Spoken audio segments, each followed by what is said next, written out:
And basically the play along and remind back. I didn't leave reminder and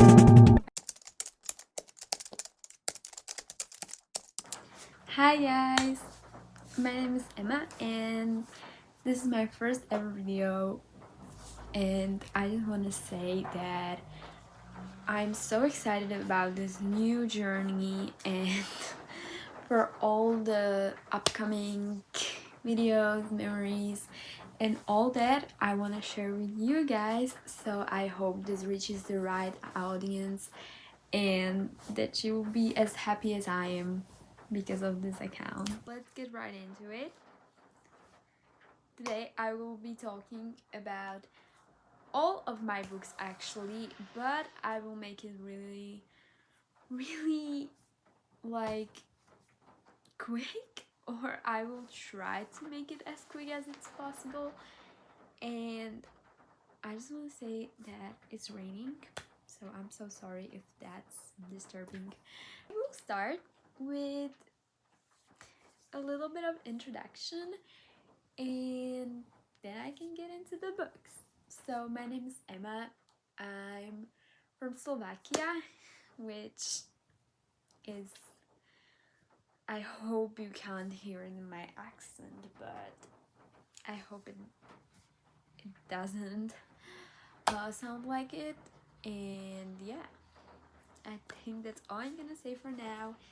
There will be some videos like Q&A, so I will leave the questions for you guys and answers for me. So let's get right into it.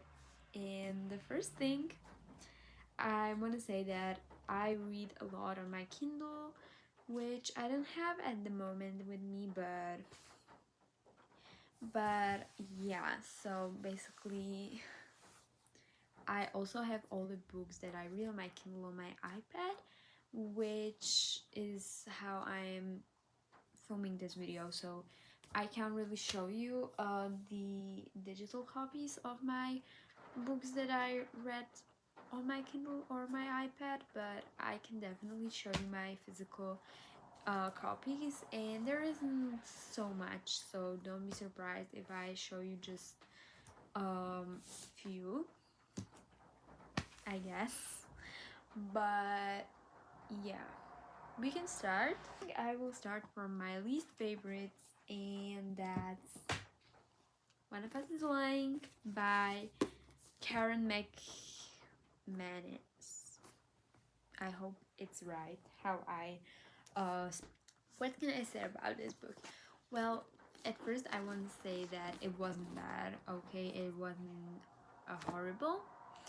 I had one that I didn't really like at all, and I'm gonna talk about it later because it's a loved book and I feel so weird for not loving it. Okay, so One of Us is Lying is a young adult mystery slash thriller. It's about this murdered guy from school. There is, as you can see for people, Browning, which is a Yale hopeful, sports stars Cooper, bad boy Nate, and prom queen Addie. And there's this outsider Simon who has this like a gossip app about their school, and they are in detention all together, and basically Simon chokes on something that he swallowed, or like he drank this water which had peanut butter or some peanuts in it, and basically he had peanut allergy and he died. And there were the only people in the room with him, so there are suspects. The next thing I will do is probably Powerless. I don't have Powerful, Reckless, Fearful, or Fearless, so this is the only book from the official trilogy which has some novellas. Like I said,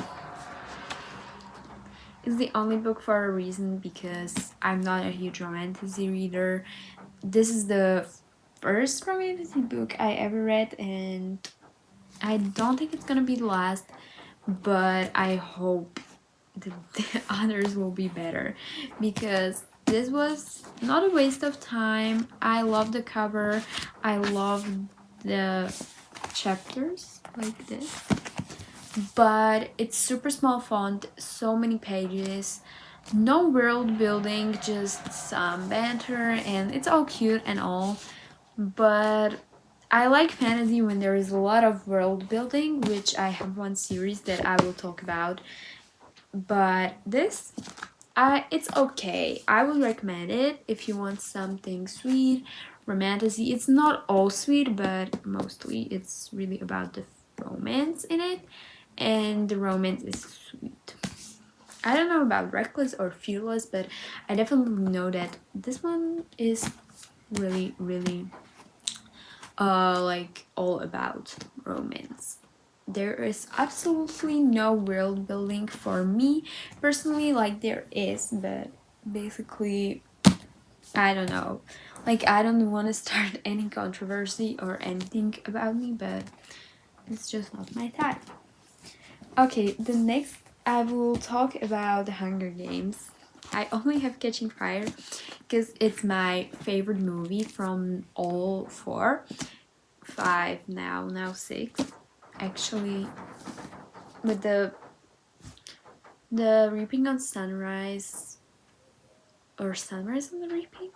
I'm so sorry if I said it wrong.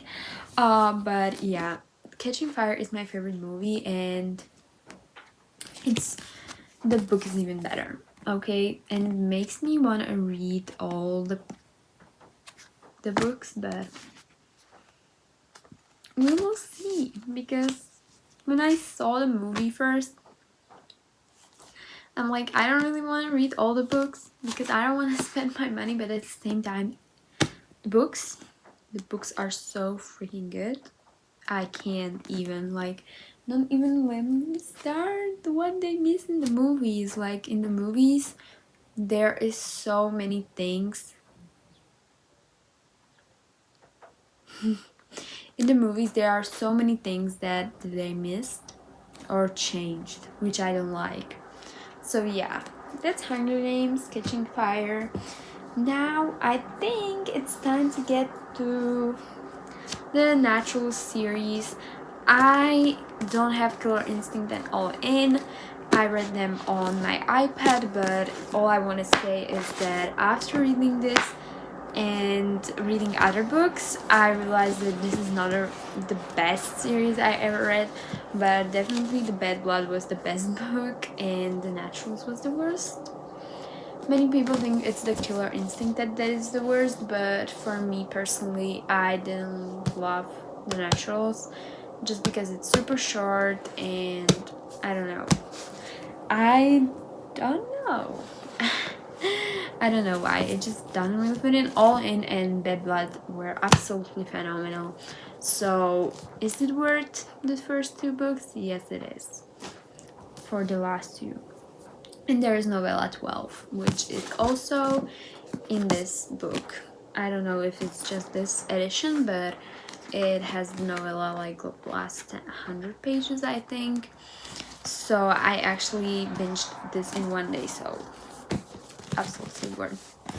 Now let's get into Lynn Painter universe, my favorite young adult universe ever. Like Lynn Painter, The Woman You Are, love you. I don't have better in the movies and nothing like the movies, but they are so good. So good. Like at first I was like, I don't really read nothing like the movies because I heard that it's just kind of like Wes and Liz aren't gonna be together, and yeah, it definitely broke me, but it ends good, so perfect. And I will cut it out. So yeah, I have Betting on You and Fake Skating. And Fake Skating is the most recent one. It's my least favorite from her books that I've read. I didn't read the do-over, but it's not bad. It's my first fake dating. No, Betting on You was also fake dating and bad. So yeah, but Betting on You was amazing, and I think I will do a single video about talking about Lynn Painter's books. So you can look forward to that if you love young adult romance. Now I will get to 7 Years Sleep by Ashley Poston. I love her style of writing and love the genre of like mixing the magical with realistic. And this is a close door romance and it's about adults, but I will categorize it as young adult because the vibes, the style, I think this is for young adults, or you can read it as an adult. Because for example, Betting on You is a young adult and I wouldn't read it as an adult, but I would definitely read 7 Years Sleep as an adult, as a teenager. So that says a lot about it. All I want to say about it is that it mixes magic and realism. So yeah, it's something new for me. I never read anything like that before, and it was so good. I read in like 2 or 3 days, and the vibes are so pretty. And he waited for her for 7 years. That's all I'm gonna say. I don't want to spoil this book for you guys. And now I want to get into the one that I personally don't really love, and that's Shatter Me, okay? I know my friend, she has the whole series and she was like she can lend it to me, that I should give chance to the other books. I don't really feel like it because I don't love this book. I don't like it. I would never grab it from the bookstore again.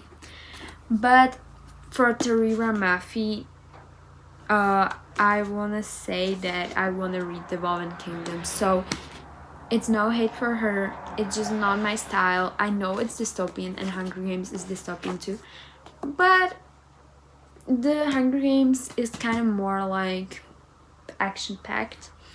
And it's just my personal opinion, so don't hate on me, guys. But if I have time, or like if I'm in the mood to read and give it another chance, I definitely will. And maybe I will reread the first one and maybe I will see it differently. We will see. It's in the stars. And let's just move on. The next I want to read about Throne of Glass series. I have the first 3 books, and it's Throne of Glass, Crown of Midnight, and The Assassin's Blade. Okay, to make it clear, I read Throne of Glass first and then Crown of Midnight, and now I have The Assassin's Blade, which I'm not reading yet, but I will get to it later when I finish another series that I'm currently reading. This series is the second fantasy I actually read, because the only fantasy I read before was Powerless and Shatter Me, but I don't count Shatter Me as a dystopian genre. So yeah, I love it. Absolutely in love with Throne of Glass. I love Selena, and I love the characters. They grow to you. And to the second book, I absolutely love Nehemia, or correct me if I say her name wrong, but I love her character so much, and I will not say more because I would spoil this book for you. I love the trials subplot, so that was the one thing I liked about Powerless. Also, about Powerless, just a little information.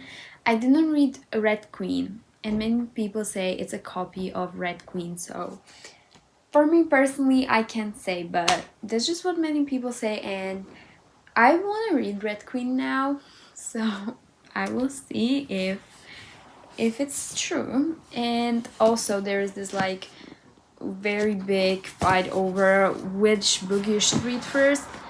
For me personally, The Assassin's Blade should be read read third because I think it's good to read about the backstory in the middle of the series because you have the characters ground to you, and when you read the backstory and then finish the series, you're like more heartbroken for them. Like, I think that it's just so good. Like, the series, the world building, it's mind blowing. Like, whoa, Sarah J. Maas, the woman you are. I will read Actar right after I finish Throne of Glass and the Crescent City. Yeah. And I'm so excited because I love Sarah J. Maas. And now I will get to the series. I'm currently reading my first sports. No, it's not my first sports romance. Am I stupid? But this sports romance series, Windy City series, I'm so in love with it. Mile High Ride Move, Caught Up, Play Along, and Rewind It Back. I didn't read Rewind Back, and I'm currently reading Play Along. I'm like literally one chapter in. I started reading it today. So yeah. My favorite book, I will make a separate video for this, so I will just say that my favorite book is Ride Move and least favorite is Mile High, but I loved Mile High. I think that says a lot about this series, so yeah. And I will just tell you that Ryan Shane is my husband, literally my secret husband. I'm for the older guys. Okay, and now the best series ever, and it's real. It's Boys of Damen. Oh my gosh, it's a crime that I don't have the first two books about Johnny and Shannon. I read them on my Kindle and I can't even speak about this because then this video would be an hour long or more, but I will definitely make a separate video about this series too. But I just want to say that Redeeming Six is my favorite book ever. Yeah, ever. Like, ever. Also the longest book I ever read, and yeah, I mean, it's so emotionally destroying, and I want to say that I hope that Claiming 10 will be released soon because I can't live with it. Like, I'm already missing the characters. Like, releasing 10 destroyed me. Like, it was so disturbing, so sad. Every book was so sad. I can't get over the fact that someone wrote this, and I want to hug them because they are so good. And yeah, I mean, the characters. My favorite couple is probably Patrick and Katie. No, I love Patrick and I love Katie because I kind of relate to her a lot. And for my favorite couple is probably Joey and Aoife. And yeah. And also I want to share my new book with you guys, which is Hooked. I only have this from the series, but it's my first dark romance book ever. So I'm super excited to read it, but I will finish the Windy City series. Then I will read The Assassin's Blade, and then I will read Hooked. Or maybe I will finish the whole Throne of Glass series. I hope you enjoyed this video, and yeah, I really love books so much that this makes me so excited to be able to share my love for books with you, and that, yeah, I hope you're so excited like I am. And yeah, So I'll see you in the next video, and bye!